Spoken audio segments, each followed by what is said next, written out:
Welcome, everyone. We're going to go ahead and get started. Thank you very much for joining us today for this session about what's next for ethical supply chains, a horizon scan from the Accountability Framework Initiative. My name is Jeff Milder, and I'm the director of the backbone team for the Accountability Framework Initiative, the AFI. I'll start with a few housekeeping items. This webinar is scheduled for 90 minutes. It's being recorded, and we'll send a link to all those who are registered after the event. All participants are muted, and we've also disabled the chat function. However, the Q&A function is live, and we encourage you to enter your questions or comments at any time during the session. We'll pose these questions to the speakers as much as we have time for, and we'll also answer some of your questions in writing. And once those questions have been answered, you'll be able to see the answered questions on your screen. Just one little Zoom tip that I can offer. In the upper right of your screen, there should be a toggle to select the view. And if you'd like, you can select speaker view, which will let you see the present panelist who's speaking in a big window with all the other panelists in a small window. So that's your preference, obviously, but you're welcome to use that feature for the panel. Speaking of the panel, we have a great panel today drawn from among the 25 members of the coalition that make up the AFI. As you can see, this is a very diverse set of partners, and these partners have all been working together in close coordination with the goal of making ethical supply chains the new normal. And today we've invited several of these members to share what they see as the key opportunities, challenges, and strategies in this space that will define the next few years. Before we get to talking about the future, I'd like to share some brief context. Next month marks 5 years since the start of the AFI. And back then was a time when there was much optimism about company responsible supply chain commitments. But people had already begun to realize at that time, wow, this is going to be harder than we thought. And of course it was, because the broad goal of systems change that we were aspiring toward was being pursued in a context where we lacked agreement on even basic things like how to define deforestation, let alone the path toward responsible supply chains and how to measure progress along the way. So our coalition set out to create this critical foundation for action. And after many rounds of consultation and consensus building, we published the Accountability Framework in 2019. And the framework provides a full roadmap for ethical supply chains focused on issues of deforestation and ecosystem conversion, as well as respecting the human rights of Indigenous peoples, local communities, and workers. And this framework can be applied in the context of any agricultural or forestry commodity worldwide. As a roadmap, the framework details each component of responsible production and trade, beginning with setting clear and ambitious goals, continuing through implementation, including internal company systems, supply chain management, responsible production practices on the ground, engagement in broader landscape and sectoral change, monitoring and verification, and finally, reporting, disclosure, and claims, how we can understand, communicate, and report on progress using a common language of success. After we launched the framework, we had a pretty good idea how it would be used. But like this hatchling, we were also curious and eager to see how else the framework could help. And what we learned was that there was even more demand for a common approach on responsible production and trade than we had realized. This included not only the major visible retailers and brands that had made public commitments on responsible supply chains and helping them turn commitments into action, but also working with their direct and indirect suppliers on the ground to change practices and systems across a total of 68 countries so far where the framework has been applied. And of course, systems change also requires a strong enabling environment. And when it comes to responsible production and trade, this environment is made up of dozens of different organizations, standards, and initiatives, a real alphabet soup. In this context, the framework has served as a force for alignment so that these elements all pull in the same direction. And that's essential to be able to provide companies and land users with clear rules of the game that reward and favor responsible practices. So the framework has been used as an input or a foundation across a wide spectrum of these enabling environment mechanisms, from public policy and standards for responsible production, through to traceability and monitoring systems, sector initiatives, as well as how company performance on deforestation and human rights is monitored, reported, and used as a basis for responsible finance decisions. And that brings us to today. 2 years since the launch of the framework, our hatchling has matured and our coalition moves into an exciting new phase, the phase of building on progress to date to make ethical supply chains the new normal. And as we do this, we reflect on our experience working with companies and other stakeholders over the past 2 years. And we also reflect on what the broader community has learned about what it will take to delink commodities from ecosystem destruction and exploitation. Here are a couple of lessons and themes that we carry into this new phase of our work. So first of all, we know that commitments from major brands are necessary but not sufficient. The impacts we're trying to address take place in production landscapes, and this requires much more focus and a stronger orientation to upstream companies and emerging markets. Second, to fully transform commodity sectors toward responsible practices, we know that government needs to support this agenda and the tropical countries must be on board. So we're placing greater emphasis on efforts that cultivate common ground between producing and consuming countries, like the FACT dialogue that's taking place now in the lead up to COP, as well as efforts that build on the leadership of front-runner companies to create a level playing field of policy, regulation, and incentives. We know there will always be different interest groups and different silos of activity, but these can be better linked and aligned into a cohesive whole that makes responsible supply chains the clear expectation and the preferred choice for everyone. And lastly, it's a new decade, and we have a new set of initiatives and buzzwords in front of us: net zero, nature positive, and so forth. But at the center of all of these is the protection of intact ecosystems and the people who depend on them. So as this decade brings new language, new targets, new metrics, let's not make this too complicated. Let's not waste precious time. We already know how to define, implement, and monitor supply chains that protect people and ecosystems. We can leverage this infrastructure so that companies and others can get straight to action on this decade's goals. And so with that small preview, let's get straight to our main event. And I'm very pleased to introduce today's panel representing diverse perspectives from the AFI Coalition. We have with us today Shawn MacDonald, the CEO of Verité, Leandro Baumgarten, Zero Deforestation Strategy Scientist with the Nature Conservancy in Brazil, Martha Stevenson, Senior Director, Strategy and Research for Forests at WWF, Andika Putraditama, Senior Manager, Forests and Commodities at World Resources Institute, Indonesia, Thomas Maddox, Global Director of Forests and Land with CDP, and as moderator, we're very happy to have with us Frances Seymour, Distinguished Senior Fellow at WRI. Frances, over to you. Thanks so much, Jeff. I'm truly honored to have the privilege of participating in this conversation with such a great lineup of panelists. My sense is that this is one of those moments when we're climbing a mountain and the summit still looks pretty far away and the path looks pretty steep. So we need to pause and look down to see how far we've come and celebrate that, as well as look up and chart the path forward.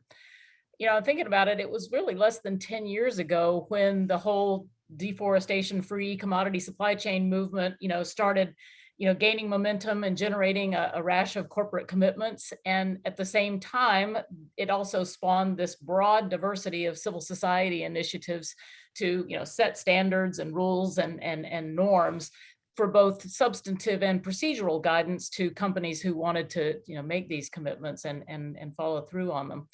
But pretty soon, companies were complaining about all the different standards and definitions and the desire for some kind of consolidation and alignment.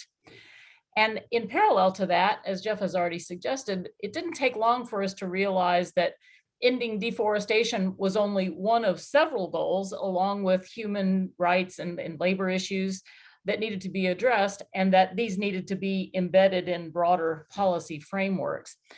So aligning all of these initiatives across a broad array of organizations and issue areas seemed like a pretty tall order, but the members of the AFI coalition has managed to do it and really put down 2 years of track record in advancing implementation. And I guess from my perspective, my sense is that the process has been as important as the product, in the sense that it has built a coalition of organizations, evidenced by that impressive array of logos that Jeff projected, that are working effectively together towards a common purpose. And that's quite powerful. So as Jeff has already introduced, today we have a panel composed of representatives from several of the key organizations that have made all this happen.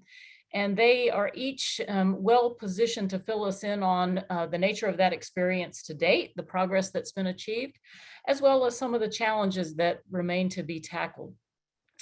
Let me encourage all of you, as Jeff has done, to begin now entering your questions in the Q&A box as I move through my initial round of questions. And we'll try to get through as many the issues that you're interested in hearing more about as we can within the limited time. So I would like to start out with some of these experiences related to what the framework was initially designed to achieve. And that is this issue of clearer and more harmonized expectations for companies, that alignment. And I want to hear from some panelists about their reflections on what's been achieved through this harmonization and the current frontiers for further progress on it. So Tom, I'm going to start with you and with the 12th of the 12 core principles about disclosure, because your organization, CDP, is of course all about disclosure, and it has fully aligned the CDP Forest questionnaire with the accountability framework. And I'm curious to hear from you what evidence you see that this disclosure is in fact driving corporate action on deforestation and conversion, and if you'd be willing to candidly share with us some of the challenges that you've experienced.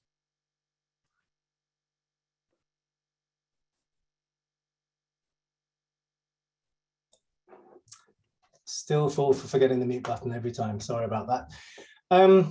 So thanks very much, Francis. I'll kick off maybe with a very quick summary of how we do disclosure and how AFI is aligned into our system. So basically, the foundational idea at CDP is that you can't manage what you don't measure, and so our theory of change is basically disclosure leads to insight, leads to action. The way the system works is it's an annual cycle of questionnaires, at the moment focused on climate, on water security and deforestation. These questionnaires are not fixed, they evolve over time, they try and reflect best practice. So for example, the climate questionnaire is aligned with TCFD, and as you mentioned, the forest questionnaire is aligned around the AFI principles. The questionnaires go out to different entities, the results come back and they're scored, and that's the annual cycle. And we're just coming to the end of this year's cycle about now. The process is driven by two main groups. First of all, it's driven by investors. We have about 600 investors representing over 100 trillion in assets, and they request the most exposed companies to disclose through our system. It's also driven by major buyers. So we have over 200 major buyers representing over 5 trillion in purchasing power, and they request their suppliers to report through our system. Of course, other entities can report through our system for their own reasons as well, but those are the two key drivers. So the respondents at the moment, they're predominantly companies. So we've got over 10,000 companies reporting through our system. But we've also got around about 1,000 cities, states and regions reporting through the system. And we've got not far off 1,000 financial institutions reporting through the system as well. So focusing on the disclosure on forests, as I mentioned, a couple of years ago, we adapted the questionnaire to align it completely with the AFI principles and with the terminology and with the guidance notes and so on. So it's asking respondents questions around 15 KPIs, and it'll be all the things that you recognize from the AFI principles, governance strategy, targets, measurement, etc. They don't match exactly. AFI has a bit more of a focus on social issues than we do, but essentially following the AFI framework will make reporting to CDP much easier, and reporting to CDP is effectively reporting against the accountability framework. In terms of the results, we've got about 500 investors are requesting their companies to disclose, and we've got 19 major buyers requesting their suppliers to disclose on forests. In 2020, we don't have this year's results in yet, but in 2020, we had close to 700 companies disclosing. That's not all the companies that were requested. That's about a third of the ones that were requested. And 80% of those were companies that trade in what we call the key forest risk commodities. So that's the ones you'll recognize: timber, palm oil, cattle, and so on. That number of companies that discloses every year rises by about 20%, and it looks like we're following that trend this year as well. So in terms of how this disclosure drives corporate action on deforestation, there are 2 or maybe 3 ways. So the first way is that the disclosure process itself can drive action. So as I mentioned, the questionnaires are very carefully designed to guide the companies through the process of what they need to be thinking about. So it's not just capturing where are you right now, it gives them a very clear idea of where you should be going and what should be ahead. So that's the first part of it. The second part is the disclosure results themselves. So when you get your results, when you get your score, that can drive action in various ways. It can help companies understand where the risks remain, where they need to be putting further action. It can help them communicate much more effectively with their various stakeholders, with investors, with policymakers, suppliers and customers, and so on. It also allows them to benchmark their progress against their peers. And it allows the good performance to be rewarded from their efforts through access to capital, to new markets, to buyers, and so on. However, just disclosing where you are, it can drive some change, but as probably everyone will recognize, that's not enough. So the area that we're actually focusing particularly on now is taking those data and analyzing them and packaging them and using those results to drive further change. So there's various ways you can do this. You can take some of the results and you can go back and you can target specific companies, or you can take the results and you can go back to some of the investors and you can brief them on what the results mean, where are the high-risk companies and sectors. So one of the things we do is we have a non-disclosure campaign that takes those results and goes back to the companies that were requested to disclose but haven't. And also the data can also be used to inform policymakers. It can be used to shape new policy. But I think really crucially, it can be used to give confidence for new policy coming in. So if this is sort of being tested in the voluntary sphere and it shows that companies can do it and companies are ready to report, that clears the way for policy to be coming in behind that. In terms of how alignment with AFI has really benefited us, I think one of the key problems with sustainability reporting is around this lack of standardization, and that basically there's a risk of everyone talking slightly different languages. So I'm sure everyone's heard the examples of some of the ESG ratings where one company will be top of one and they'll be bottom of the other, depending on what are the key criteria you're asking about. So the way that AFI has really benefited us is it's given us that, it's leveled the playing field, it's set nice clear goalposts, everyone is talking the same language. And because of the way it was put together, we can be clear that as far as we can say, this is best practice. So that gives our questionnaires a lot more sort of power to them and a lot more confidence in the kind of questions we're asking. I think I'll leave it there. Great, thanks so much. And I'm particularly want to underline this point that you made about the learning from the disclosure via voluntary channels informing what's possible in regulatory environments. And I think we're probably going to return to that theme later in the discussion. Martha, I'm going to put you on the spot now because my sense is that one of the challenges that Jeff raised is an important one, and that is how to align and harmonize the accountability framework guidance with other elements of the corporate accountability ecosystem, and to do that in ways that builds on existing infrastructure rather than reinventing the wheel. Your organization and mine, WWF and WRI, are among those that are collaborating on the Science-Based Targets Initiative. And I'm aware that in that context, WWF is working to expand the harmonization to better link the deforestation and conversion goals to the climate goals and the GHG protocol emissions reporting that's currently underway. And I'm hoping that you'll be able to illuminate for us what this process looks like and how it's going to help companies advance both of these goals in a way that's efficient, and any synergies or dyssynergies that we ought to be aware of in this harmonization process. Martha. Great, thank you, Francis. So as you well know, deforestation, forest degradation, and habitat conversion contribute about 11% to global greenhouse gas emissions annually. And when you add in the rest of the agriculture sector, it's almost a quarter of global emissions. If we look at this from the mitigation angle, when we consider the land sector, including carbon removals, this particular sector has the potential to provide up to 30% of needed mitigation by 2030 to put us on a 1.5 degree path. So from a climate perspective, the land sector, forestry, agriculture, and other land uses is an essential part of the global transition. While the national accounts under the IPCC guidelines have included biogenic carbon for decades, this has remained an accounting gap within the corporate sector. This meant that companies were not including deforestation or other agriculture and forestry emissions in their greenhouse gas inventories, and thus also not including them in their climate targets. We saw this as a critical gap, not only to make sure that companies are reporting on what their true supply chain emissions are and then acting on them, but also because we had several companies sharing with us that due to investor focus on climate, they were having trouble internally accessing resources, financial and otherwise, in order to support their non-climate goals, like deforestation, that were kind of outside of the climate scope at that time.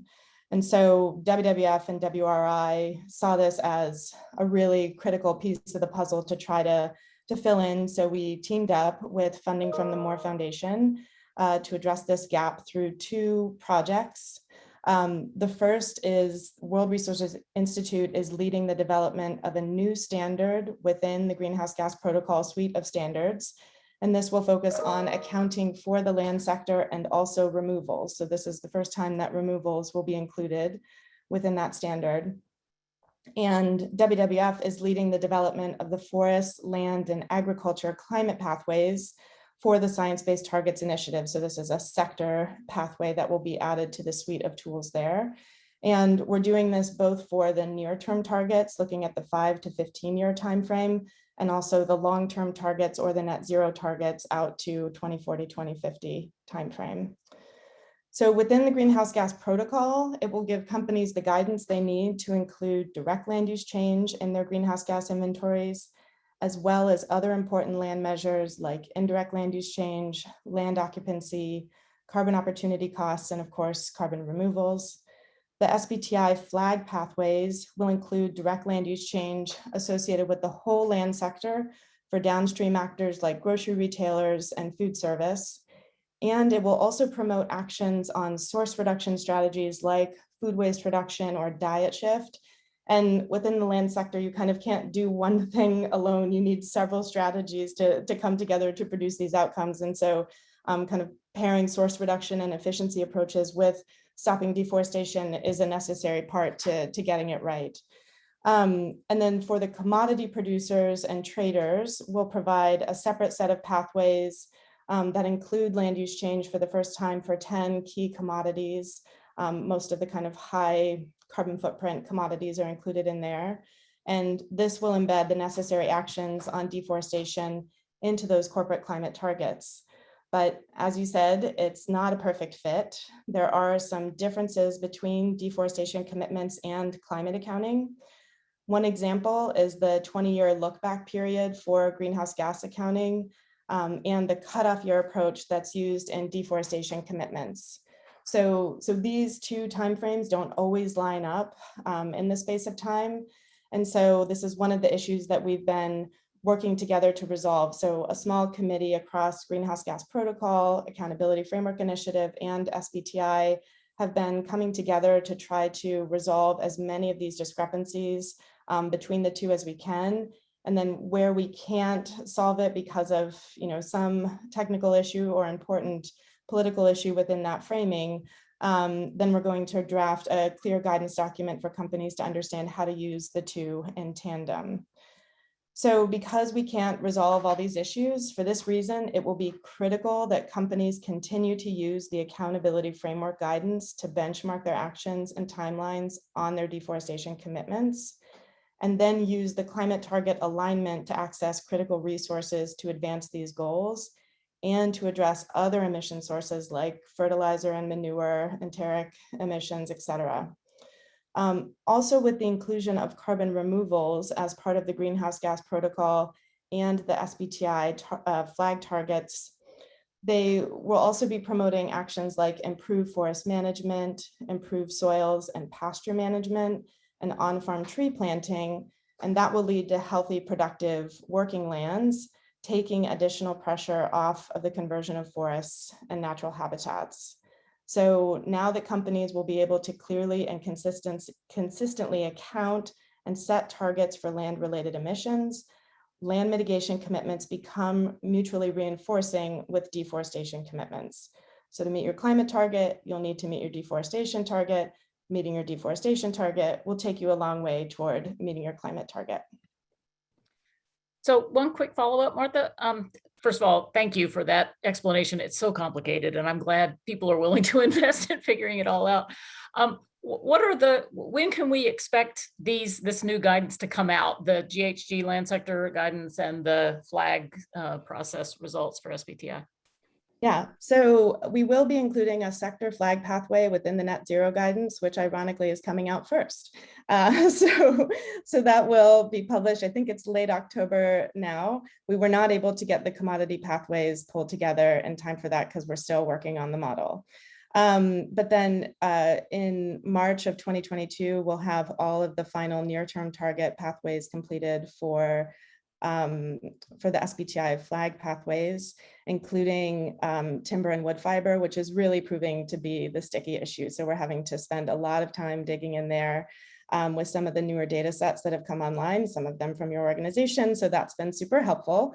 And the greenhouse gas protocol process is going to take a little longer. And they are scheduled to be finished by the end of 2022 with the new standard.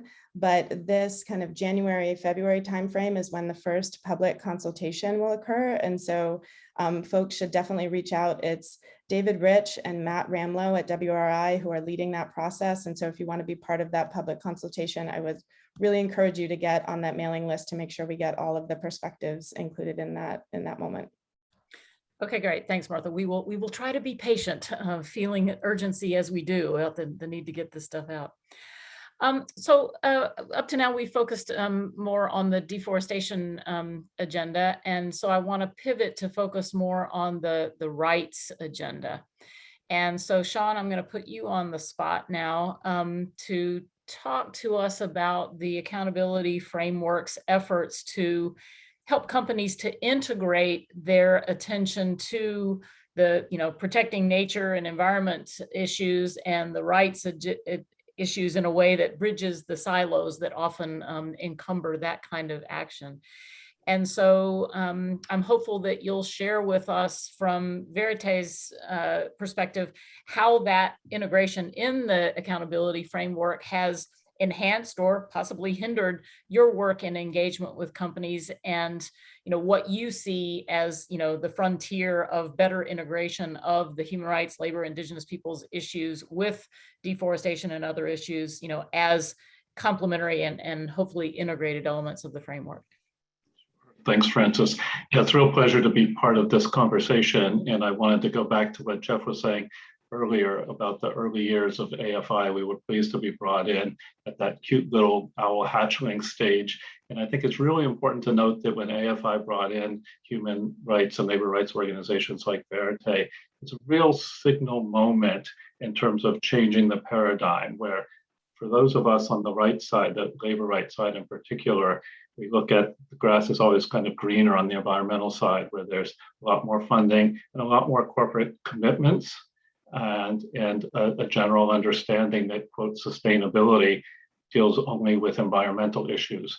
But because of AFI's work, the ongoing work of AFI, we're really seeing a shift in our direct work with companies and others, and within the larger corporate accountability ecosystem, to recognize that sustainability must include labor and human rights. It may seem obvious to many of us who are on this panel or in this webinar, but really for many, many years, companies were actively resistant to thinking of sustainability as including labor rights. Companies in many cases were more comfortable dealing with forest canopy and orangutans and dolphins and so on than they were with the workers.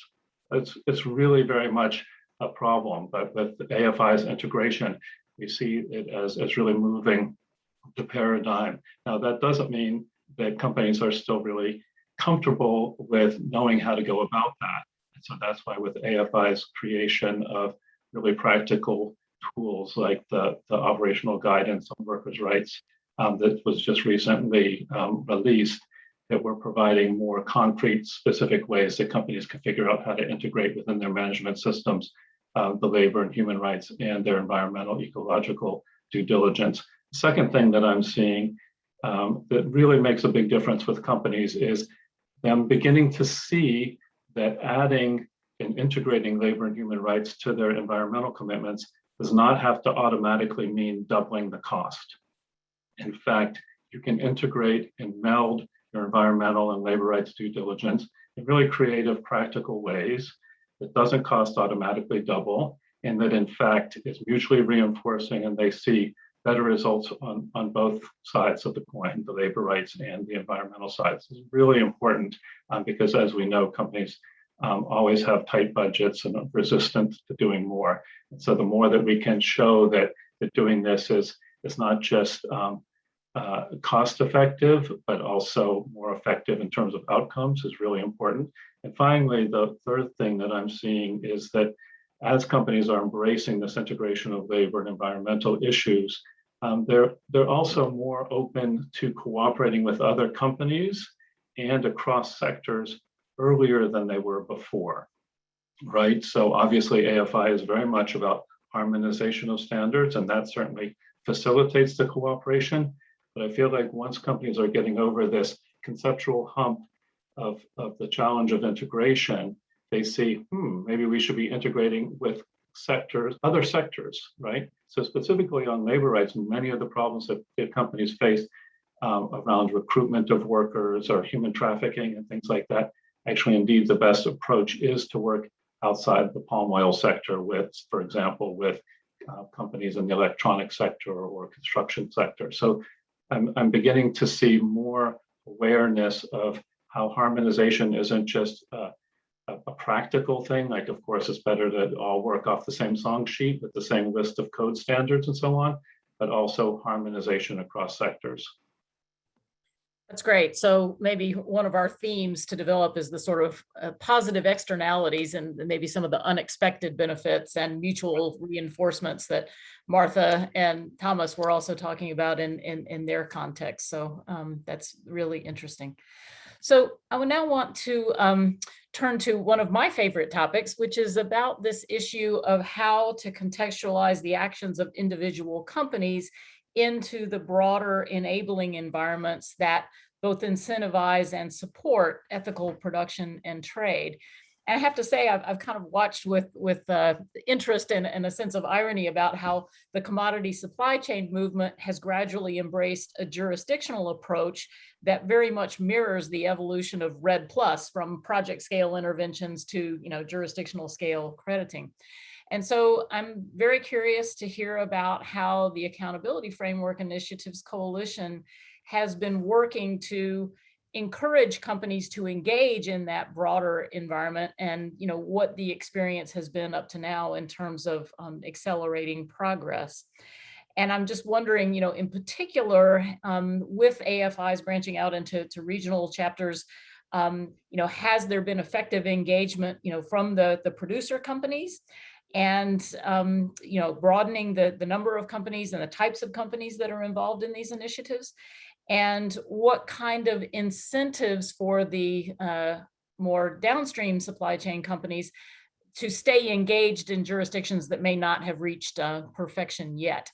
So let me start with you, Leandro. I know that the Nature Conservancy is working in a number of landscapes to create, these jurisdictional environments where deforestation risk can be better managed.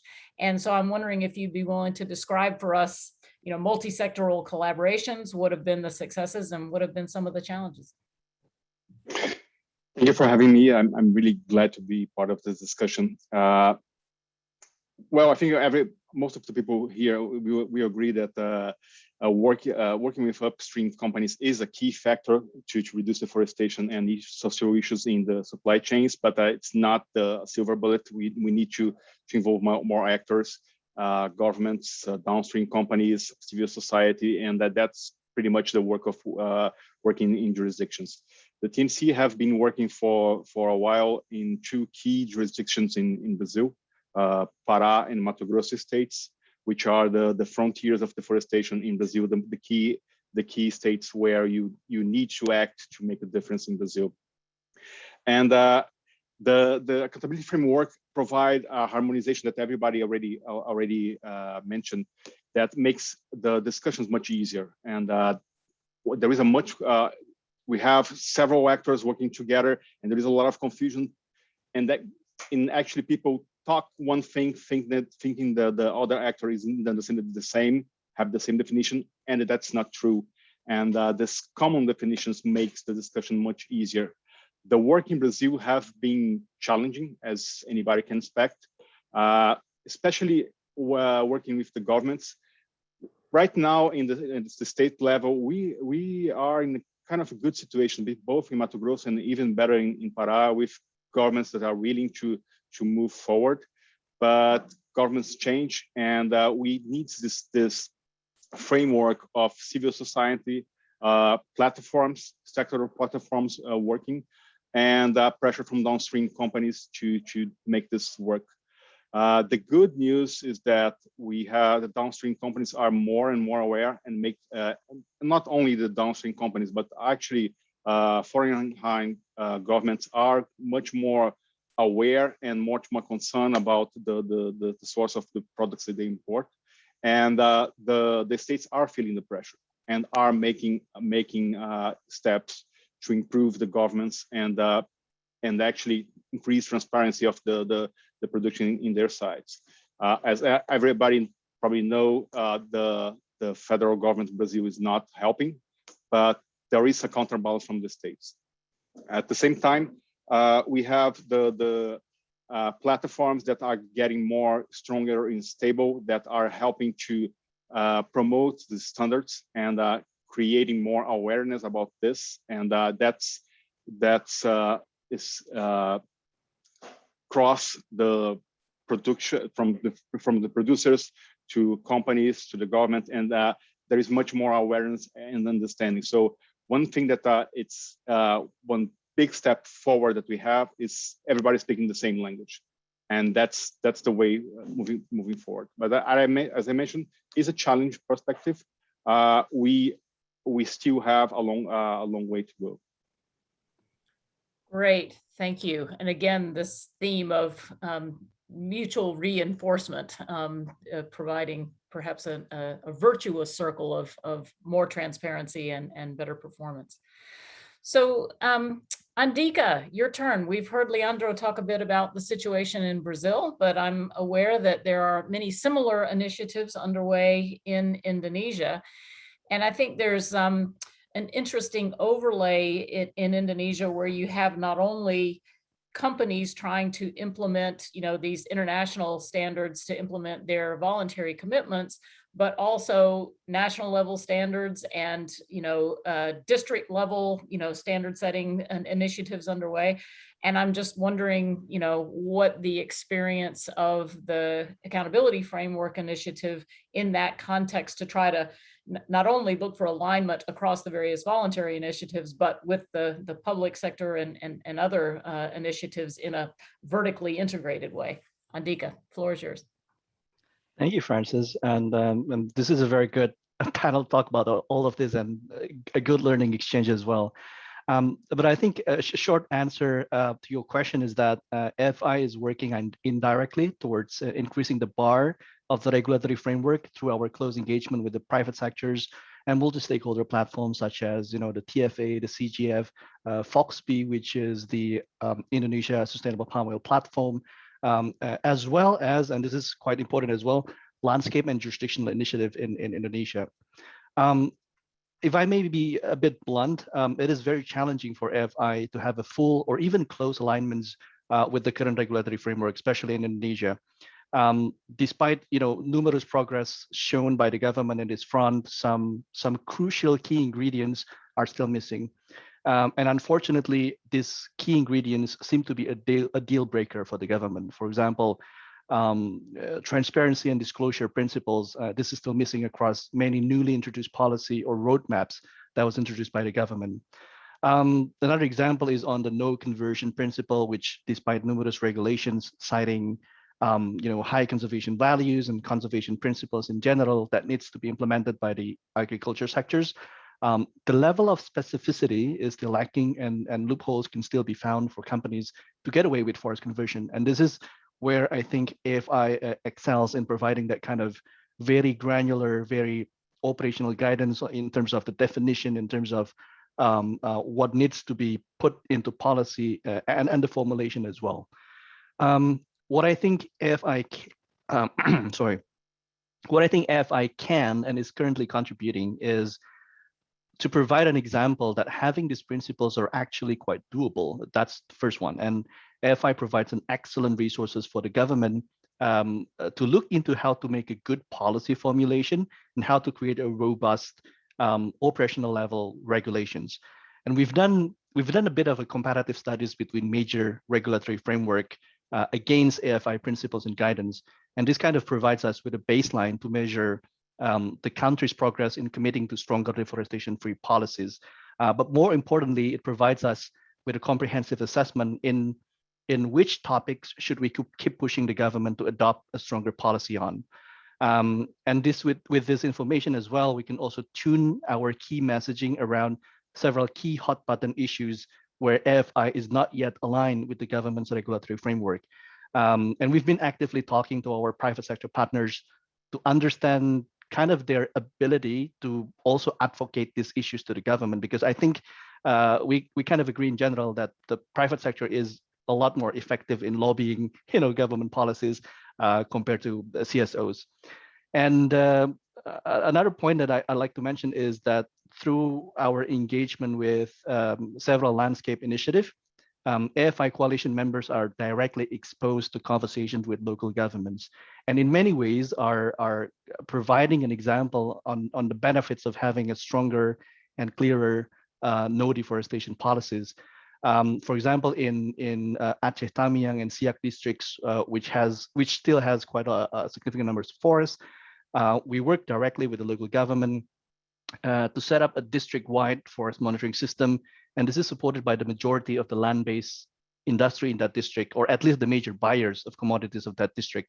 And this type of exposure kind of demonstrates to the government that the market is moving towards no deforestation in the future. And their districts, by implementing all of that, are actually at an advantage if they can introduce policies and robust operational framework ahead of the rest of other producing landscapes. And this is, I think, the strategic role that AFI, as well as the coalition members, are exposed to policy advocacy realms. Thanks, Andika. I mean, I can remember when the Wilmar NDPE commitment came out, in 2013, many of us were optimistically saying this is going to lead to an upward leveling of the playing field because corporations will then have the incentive to lobby governments for, the tighter regulations. So it's really interesting to hear, 8 years later, how that's playing out. So thank you. So we're running a little bit behind time, but I do want each panelist to have a chance to lob into our conversation what they see as kind of the next big thing in this space, and what AFI should be looking out for and paying attention to over the next year or two horizon, as well as what companies should be paying attention to as their participation in this initiative moves forward. So I'm just going to give everybody a quick response to opportunity to respond to that, and then we'll get into the questions that have been posed by our participants who've already put quite a few in the Q&A box. So Leandro, you first. I think the key challenge is transparency. As you mentioned when we start talking, we are climbing a mountain and the peak is still far away. I think the accountability framework set the base camp, but we're still very far away. As it is now, the transparency from the companies is still very low overall for social and deforestation issues. If you see reports from the companies, you cannot understand or quantify their actual footprint for any of these issues. And that's key, because at the same time, you don't know how much of the specific company is responsible for the overall footprint of the sector, and you don't know how they are improving. And they can say that's actually difficult, and standardized indicators and the way to quantify the footprint is a challenge. But at the same time, they need to disclose more. As a recent assessment of the WWF regarding traders of soybeans put most of the biggest traders all together in a clump with low transparency and low disclosure of information. Without better transparency for these companies, we are not going to understand the footprint, and we are not going to understand which companies are better or doing better, and learn from them, from their experience. So I think that one of the key and the urgent next steps that we have is improved transparency from individual companies. Great, thank you, perfect. Andika, you're up. Sure, and I think this would also connect with some of the questions asked in the Q&A about the demand intervention. For us in Southeast Asia, I think the next big thing should be to connect the work in the region into some sort of a larger regional demand intervention. We know that India and China, as the major buyers of key commodities in Southeast Asia, are still being regarded as a potential leakage market for deforestation-linked supply chain. And you mentioned, Francis, about the NDPE announced by Wilmar 8 years ago, but we're still not seeing significant changes in the regulatory framework of the producing country. And I think it's partly because of the existence of leakage market is still, significant as well. So maybe if we can intervene this one, it could trigger a more adaptations in the producing countries' regulation. And China is, I think, one particularly interesting case, as we see the government of China is taking more of a leading role in climate commitment. They're also sending a strong signal to green soft commodity that enters their country. The China Council for International Cooperation on Environment and Development, the CCI-CED, they've commissioned a report on how to green soft commodity that enters China. And we need to kind of also realize that CCI-CED is a macro policy research body for the government of China, where there's a good chance that their policy recommendation could reach national decision makers. So ensuring that China, India can commit to a stronger policy on deforestation-free commodity, and showing them how to weed out the bad actors would send a very strong signals for not only the companies, but also the government of producing countries that they need to take reform of the industry really seriously if they were to keep the door open to the largest market in the world. So I think the next big thing should be on connecting supply intervention, and this is what we do in AFI, providing guidance on how to create deforestation-free commodity supplies, and connecting it to demand intervention works in major market. It will finally close the loop and create a stronger narrative to invoke changes on the ground. Great. No, and I appreciate your foregrounding the regional importance of the China and India markets, and not just think about legislation in the United States or Europe. So very important part of the picture. Shawn, you're up next. Yeah, I'd really emphasize the important shift in the corporate supply chain accountability ecosystem toward hard regulatory law as opposed to soft law. So the U.S. Customs and Border Protection is actively implementing a ban on the importation of goods made with forced labor. They've used it against palm oil, timber products, wood products, beef, other commodities related to this forest realm are likely on the docket. Canada and Mexico are obligated by the US-Canada-Mexico trade agreement to implement similar bans. And just this morning, there was an announcement out of Europe that the EU is going to introduce similar legislation and similar legislation on import bans likely to come from the UK and Australia and other places. This is really big in terms of getting companies' attention and enforcing it. And then as people are familiar, there's mandatory human rights due diligence law coming out of the EU. So that will really prioritize human rights and labor rights. And so getting back to what I was saying earlier, it's really time for companies to up their game on those issues, and just referring to certification systems or multi-stakeholder initiatives that it may have a little bit of labor but are primarily environmental. That's just not going to cut it. Okay, thank you. Tom, over to you.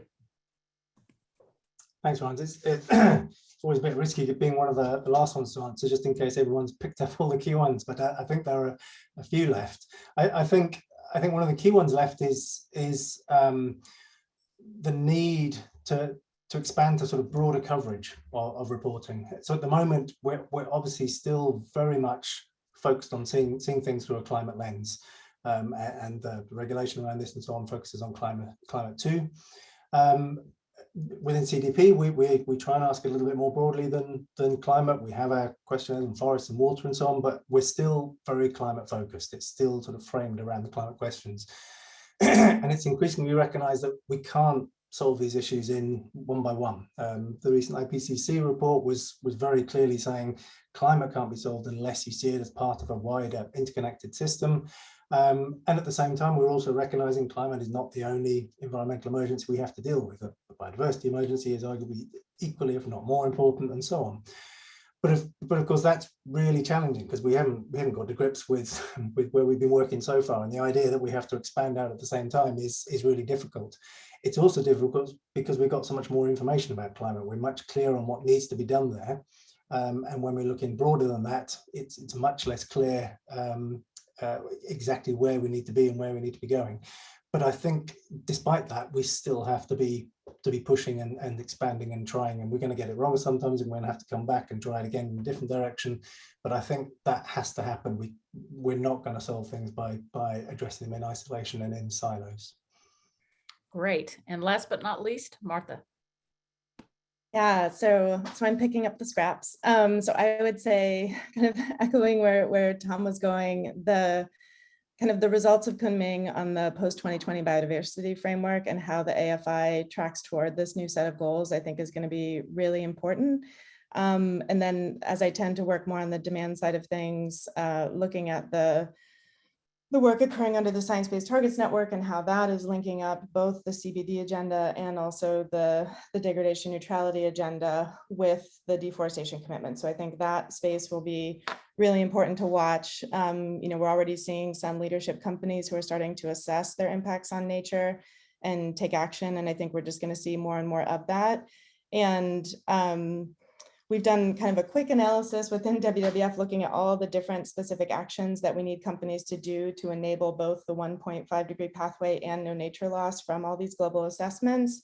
And while climate incentivizes a lot of actions, it doesn't incentivize everything. And it's really more about the how you implement that the nature part of the story brings in. And so I think more attention there to kind of balance out those two will be important. We very rarely manage land with the primary objective being carbon sequestration, very, very rarely. So I think that balance will be nice. And then the other issue that I think will be increasingly important is the role that healthy forests play within the human health agenda. I think particularly, obviously, the last 18 months, we've all been reading lots about, forest fragmentation and loss leading to increased human-wildlife interactions, leading to novel disease spillover. And we've been all kind of experiencing that very personally recently. But when we look even just at kind of deforestation linked to opening up habitat for malaria-laden mosquitoes, dengue, yellow fever, the increased cost to companies in terms of labor hours, and also the health costs, et cetera, and lives lost. I think that's a really key issue to look at. And extending on that, the more information that's coming out on heat exposure at these forest edges. And TNC has done a lot of really great work looking at this space, where I think, I'm trying to pull stats out, but I think the estimate is by 2030, we're going to see decreased labor productivity costing about 2 trillion globally by 2030. And that is going to be points off of some major producing countries' GDP. And so really kind of from a kind of finance and downstream actor perspective, seeing deforestation having all of these stacked issues and trying to address them holistically rather than their component parts, because we won't get after it in that way, but it just, I mean, it is sort of a Pandora's box. It drives all of these ills. And so we really need to figure out how to get behind these actions. Yeah, well, I think the accountability framework's bridging of silos is actually well positioned to take those human health impacts, as you say, the disease, as well as the extreme temperatures, into account, the labor impacts, as well as, linked to the deforestation impacts. So makes a lot of sense. Okay, well, thanks to the brevity of our panelists, we do have quite a bit of time to respond to questions that have come in from our participants. And several of them have raised questions about how the accountability framework is engaging with informing the demand side policies. And Andika has already foreshadowed the next big thing being demand side policies regionally in China and India, and in Indonesia's case as being potentially important.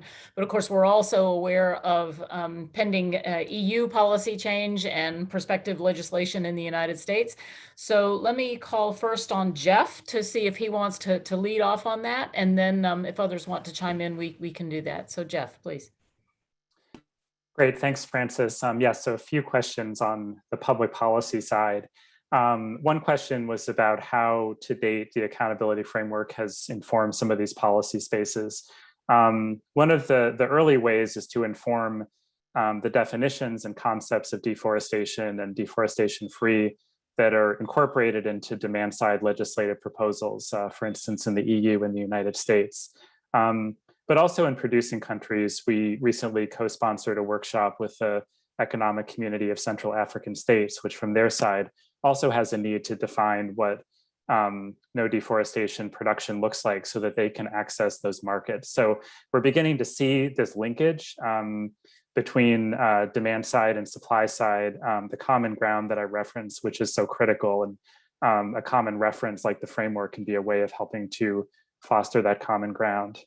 At more of the implementation level, as Andika referenced, there's a number of processes in Indonesia that members of our coalition have been involved in, as well as the zero deforestation commodity agreements in Colombia, the new tree crops authority in Ghana, among others. So these are all spaces where stakeholders working in that policy process are looking for these clear guidelines and references that they can bring into the kind of legislative and policy context in those places. There was a specific question about how the accountability framework is aligned with new mandatory due diligence legislation in the EU. So I think this is with reference to two different EU proposals that are in the works. One is from the Directorate on Justice for a general corporate due diligence obligation tied to the commodity supply chains we're speaking about, among others. And the second is from the Directorate on Environment, which would be for due diligence for placing products on EU markets to make sure that they meet requirements around legality or forest protection. Many of us are waiting eagerly to see what these proposals will look like. We have not seen them. They're expected in the next few months. And members of our coalition are watching that closely. From our standpoint on the AFI, we see the accountability framework as a very sort of detailed due diligence approach already. It's aligned with other major due diligence approaches that companies have already been using, like the ones defined by the OECD and by the UN Guiding Principles on Business and Human Rights. And as the EU develops its proposals, we would like to see that the learnings from due diligence work to date and what's in the framework inform that public policy. I think it was something that Tom said, we need to build on the experience we have in the voluntary space and take the best of that and bring it into the regulatory space. If we start from ground zero, we're going to waste a lot of time we're also going to need to rebuild an entire infrastructure around due diligence. So for us, where the rubber meets the road is the details of a due diligence proposal around things like risk assessment, traceability, supplier management, what the expectations are for a company that has non-compliant suppliers in its supply base at the moment, as well as disclosure. So I think if these things are done well, then due diligence will be a real powerful new lever. If they're not done well, it's going to be a whole lot of costly paper pushing for companies. And of course, we want the former. So we approach this space with that in mind, and we hope that the framework can provide some learning and some already sort of well-articulated references that can inform those proposals as they're unfolding. So we'll all stay tuned as the EU brings those forward. Great, thanks, Jeff.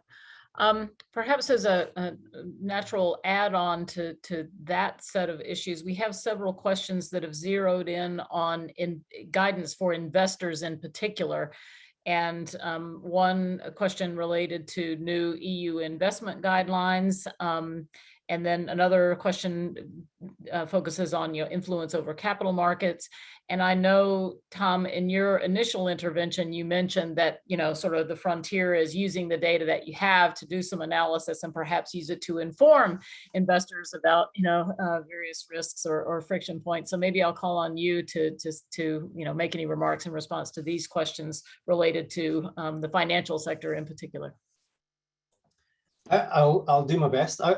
I was going to mention just one more thing on the sort of demand side questions before, and it was mentioned possibly by yourself, Francis, or at the beginning in the introduction about the fact dialogues that's going on. And I think that's a really interesting and hopefully important development in that area, where it's focusing much more on bringing the demand side and the producer side together, but in a much more sort of balanced relationship, if I understand how they're meant to be approaching it, rather than one side saying this is how it needs to be done. It seems to be a much more balanced attempt to find a solution that sort of meets all sides, which to me looks very positive. And I think it's still a little bit up in the air exactly where that's going, but to me that looks like one of the sort of more exciting developments in that area. on the role of capital markets, as I mentioned, for CDP, that is one of the key sort of drivers. Having said that, the drivers need a little bit of driving themselves, in that it's not, I mentioned we had sort of 600 plus investors. It's not permanent pressure from all of those investors saying this is what we need to know.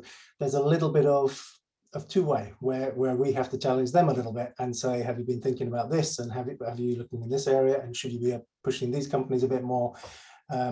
It is two-way that they're coming to us as well, but they certainly do need a little bit of sort of nudging and maybe suggestions of where the focus should be, because they are very large questions they have to answer. So that's the process on our side is as I say, it's a little bit two-way. The other side of it as well is that investors sort of have a dual role in this as well, because they also have responsibilities themselves, and so we've also got a growing side that investors starting to report themselves.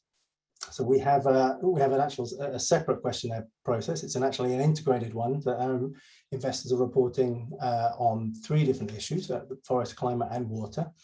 It's been rolled out on for forest and water. It's been rolled out just on a pilot level for the first couple of years, but in the future we're going to be rolling that out to all 1,000 investor companies will be reporting on their own portfolios and their own performance in this area. I think I'll leave it there if that's okay. Okay, great. So we've touched obliquely on this issue of the cost of compliance with all of these disclosure requirements, and we do have a question in the Q&A specifically with respect to HCV reporting and the potential of cost either being an inefficiency, talking about, maybe generating data that just checks the box but doesn't actually move the needle, but also possibly discriminatory in terms of being too costly for the smaller and medium-sized enterprises to really meet all the requirements. And I just wonder if any of our panelists would like to respond to, what your experience is as to the reality of either of those two phenomenon and what the accountability framework maybe is doing or should be doing to address it. Any volunteers? Andika, rising to the occasion. Thank you.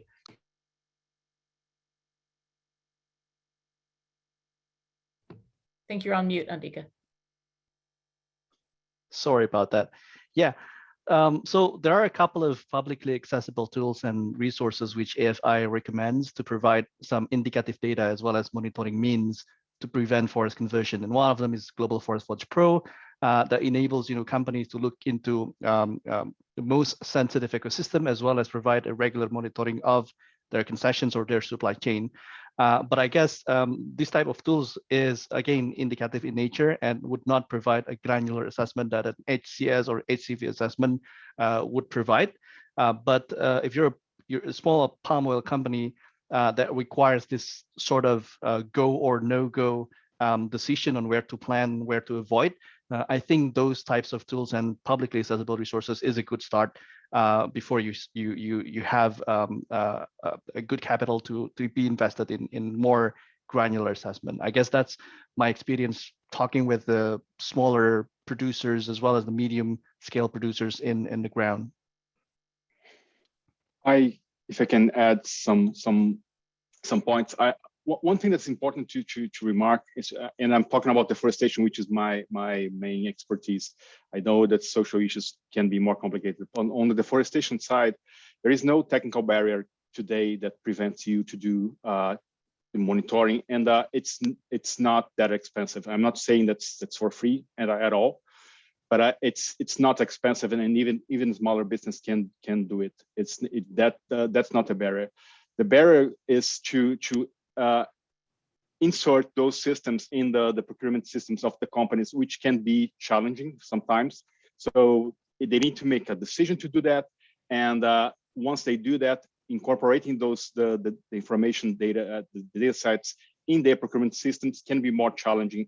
But it's the financial reason is not by any means a barrier to increase monitoring of deforestation. Okay, thank you. And let me just take the opportunity to encourage everyone to go in, even if you're not posing a question, go into the Q&A box and click on the answered tab, because our panelists have been diligent in answering some of the questions that have been posed. So those answers are available to everyone. Another one that has come in is a question directed particularly to Shawn about remediation measures. And what are the scalable, approaches to remediation of when there have been infringements of rights, and how much of that is regulatory, or is there other guidance that might be appropriate? So, Shawn, if you're up for that one. Sure. Yeah, I'm really glad that whoever posed that question did so, because within the sort of notion of due diligence, the idea of actually following through with remediation and then using remediation as a means of prevention doesn't get the attention that it deserves. Very often due diligence just sort of stops at auditing or risk assessment and that kind of thing. But in part because of the regulatory pressures that I mentioned before around customs imports, we're actually seeing a lot of advancement around remediation, particularly around human trafficking. And the core issue with most human trafficking and supply chains relates to unethical recruitment, where workers pay for their own job. And the US Customs and Border Protection to release goods is now requiring that those fees be paid back. So that's a very direct form of remediation. Now, whether or not companies then go on to prevent it rather than just paying that fine of sorts when they get caught is a different matter. But I think the other thing, but it certainly provides a shift where before remediation was always just small little tweaks in a workplace after an audit, clean up this, improve your fire safety issues here, maybe do better to pay minimum wage, really tinkering around the edges and not getting at some of these big picture things. But I think to the point of scalability of remediation, I think you really need much more power in the hands of workers themselves and civil society organizations and unions and other groups that can highlight when and how the remediation is still not full scale. So with one company paying back workers, migrant workers, that's one thing. But if others are able to highlight and say, actually, that only covers 5% of the problem or what have you, when we get more power and voice for workers, and that's possible now with more technological tools and so on, I think we'll see more information disparity. What I mean by that is workers and worker groups saying, that's great that you've remediated this, but you still have this much to go. Of course, the companies are not likely to volunteer that information on their own, but I think this we'll see more pressure from workers groups, and that's being heard by these regulators. So I think we'll see a positive cycle there where more reporting from workers and worker groups will put more pressure on companies to remediate. And just really quickly, that really matters for investors, because investors are really getting hooked on this issue that if import bans are having millions of dollars of impact on companies, that's material, right? You would think that slavery would be seen as material. It's only now that fines are being imposed that it's, quote, material. And that's going to drive more change and more remediation. Very interesting. So it's been suggested that our participants may be interested in the very short term in terms of run up to the COP in Glasgow. And, I think Martha had already mentioned that the SBTI net zero guidance is going to drop right before that. And I wonder if anyone else wants to, if Martha want to elaborate on that, or anyone else wants to talk about relevant developments just in the next few weeks that AFI is engaged in or may be impacted by in the run up to the COP.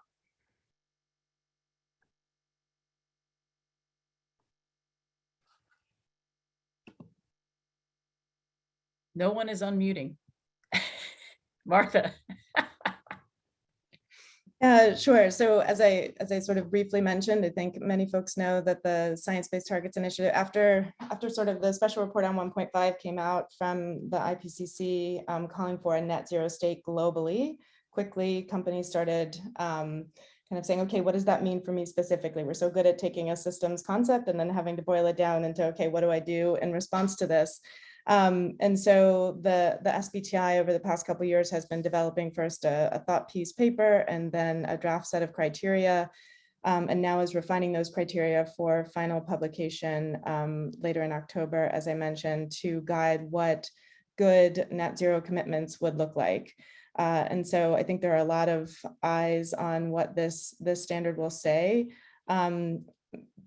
Just to kind of to get a sense of where it's going to focus, it's on abatement first. So really, what are those reductions that need to occur first, both across fossil fuel and industrials, and also deforestation, land use emissions, ag emissions. So that is really kind of where the focus is on this particular piece of work. Most of the pathways, when we look at the database, there's 416 ways to get to 1.5 degrees. So we have to choose those ones that are the most equitable and that distribute power and wealth instead of concentrating it. And so that tends to be the set of scenarios that we use within our SBTI models. And so prioritization of reductions is what comes through. And then there will be some other signals in this work on neutralization and compensation, but they're also going to further study those two issues to make sure that they are aligning incentives in the right direction. And so there won't be deep guidance on those two pieces for now. So that's what you can expect in the next month. I can add one comment about the COP lead up. I mentioned previously the fact dialogue, which is being spearheaded by the UK government as the COP presidency this year. Really trying to find common policy agenda between tropical countries and commodity importing countries. And the AFI coalition, a few of our members are involved in especially the part of the fact dialogue around transparency and traceability, looking specifically at what kinds of actions could be most helpful for governments to take as a complement to what the private sector is taking around getting better information, more consistent information about the origins of products, essentially how we put in place an information infrastructure that can support the goal that we have about responsible supply chains. And I think there's some very tangible things that can come out of that. For instance, the role of governments in providing more consistent official data on land ownership and land tenure, sort of single source of truth about land, which in a way is a basis for being able to have the kind of traceability and control and incentives around land-based commodities that will be needed to advance this agenda. So I think some of that is promising. Some of these advancements around traceability and transparency can be made in a fairly non-controversial way because they're just advancements in technology that we can all get behind. So I see a lot of promise there as well. Thanks, Jeff. Sorry, I was just going to say one more thing when you're asking for sort of upcoming things in the next few weeks from the lead up to COP. I think one of the other sort of interesting areas is building a little bit on what Martha was saying, but also back to what I was saying about the need to broaden out and the role of nature in some of these issues. There were meant to be sort of two key things happening at the moment with the CBD COP happening soon after the climate COP. That has been partly sort of split up and postponed, and now I think a lot of the focus on what's happening on broader nature issues is going to actually be at the climate COP, and there is going to be a lot of discussion about the role of nature and climate at that COP, and so I think that's sort of one of the other interesting areas that is developing fast at the moment. Great, thank you. Yeah, that's important to highlight.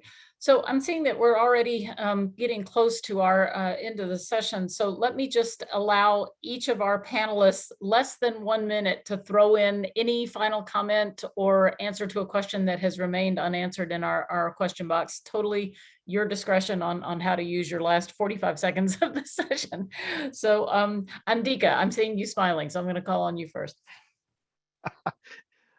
Sure. I think one key lessons that we learned from the Southeast Asia Coalition is that having a collective engagement strategy is very beneficial for the end goal of AFI, because we have more organizations that have its own network, have its own corporate engagement, and have its own relationship with local government, and it enables us to reach more than we can if it is only one organization's working on AFI. So I think this is a good example for other regions as well. And if we could scale it up in this way, we would have a lot more chance in enabling AFI goal in general, I think. Great. Leandro.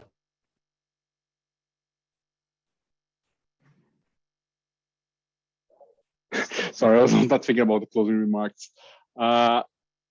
But I think that one of the important things that, in reflecting the situation that we have in Brazil right now, is that the emphasis that AFI put on private initiatives and not depending too much on governments to move forward in this area, and for us here to have some movement that didn't depend on the government in deforestation was key. And I understand that that's going to be important for all tropical nations to have private initiatives driving the reduction of deforestation and preventing social issues in the supply chains. Great, thank you. Shawn. Just give a quick both the promise and perils of technology. So the first is with advances in traceability technologies with biomes and genetics and so on, getting down to the commodity level is much easier. So that's going to open up more opportunities, but also more challenges to companies to take responsibility. The second side, though, is with COVID, it's harder and harder to do field work, to do investigations, to really reach workers. And a lot of companies are therefore relying more on questionnaires, things like that can be done virtually by companies, which really doesn't give you the information you need. So we have to be mindful of due diligence still requires a lot of field work, but it's a challenge now. Really good point. Martha. I like that. I have similar concerns about getting kind of comfortable with desktop sustainability. So we shouldn't get too comfortable here in our offices. We need to get back out there and in the field and see what's really happening. I guess I would probably just, I really like Wendell Berry's essay on the melancholy of anatomy, where he juxtaposes two Greek words, analysis and poiesis. So analysis, pulling a problem into its component parts, poiesis, the root word of poetry, assembling parts back together. And I use it as a self-audit because I'm a great analyst. I'm really great at pulling pieces together. Those of you who've worked with me for a long time have seen this, but I think we're in this poiesis moment that we really need to remember to kind of reassemble all of this together.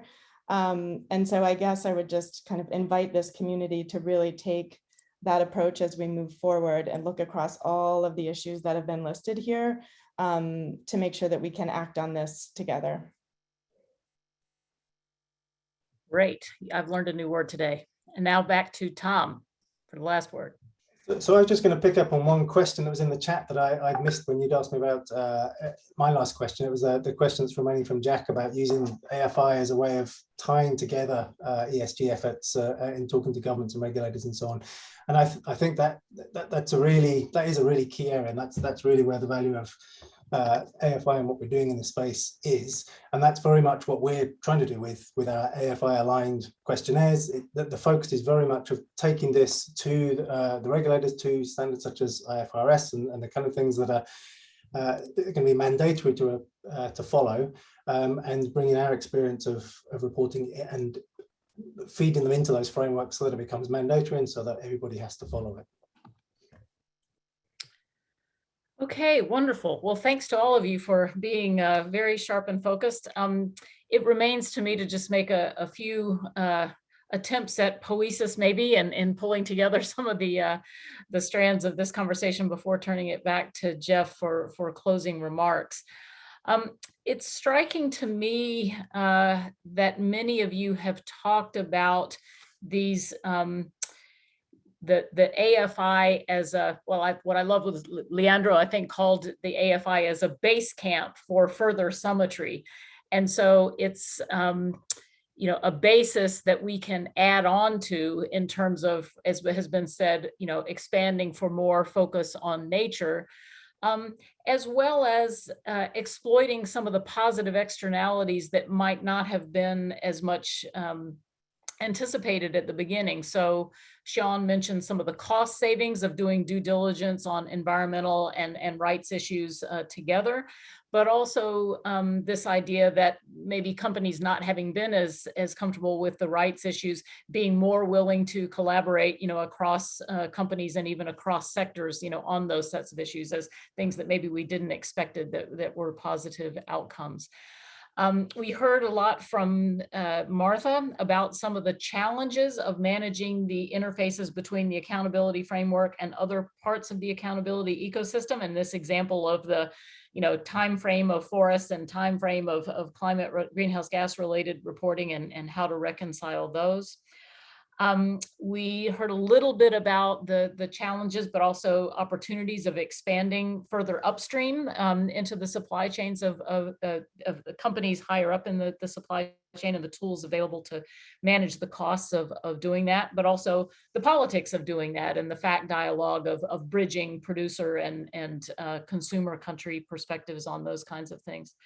I was particularly interested to hear the many different ways that our panelists talked about the interface between the voluntary actions and reporting informing policy and regulatory approaches. And it sounds like there's a lot of headroom on that, both in the supplier countries, as Andika talked about, how the AFI provides pretty precise language that can inform regulatory advancement, but also the intersections in all the various demand side policy arenas. So with that, let me just give my personal thanks to the panelists for their very insightful remarks, to all of you who posed questions in the Q&A box. They were very good questions, and I hope we got to most of them. Thanks to Jeff and the other organizers for pulling together this very useful session.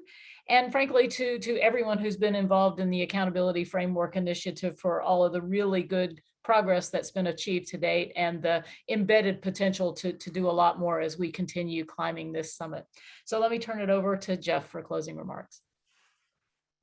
Great, thank you very much, Francis. I love that metaphor of the tall mountain that we're partway up. I think it gives us perspective, it gives us motivation to keep going. So I really love that. And thank you to all of our panelists. I think you did a great job representing the diversity of the AFI coalition, the range of actions and strategies that the coalition is pursuing, and also the power of doing these things in alignment. And so that also gives us a lot of motivation and inspiration to keep along this journey up the mountain.